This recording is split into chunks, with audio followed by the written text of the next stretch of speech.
Hi everyone, Matt here from Cub HQ. Now recently we've had some issues with the locking water filler caps. Even though they're locked, they seem to pop out. Alright, so there is a fix to it.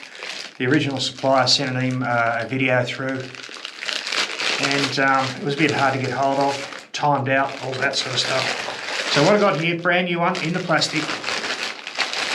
Gonna pull it out. There's the keys. Alright, water filler cap.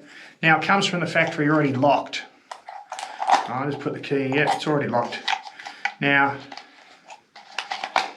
it's just popped out. Okay, the fix is, alright, there's a little bit of a lubricant in here, right? So just get a clean cloth, clean that.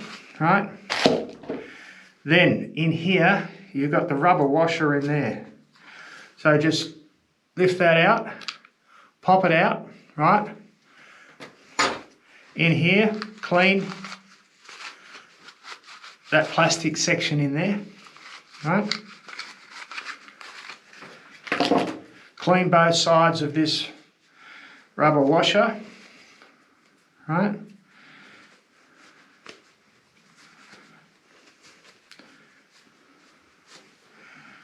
Pop that back on, quite easy, just pops into place. Right, there we go. Back in. Right, where's my keys? I'll unlock it. Right, put it back on, so twist clockwise, half turn, key, half turn, locks it. Okay, good to go, all fixed.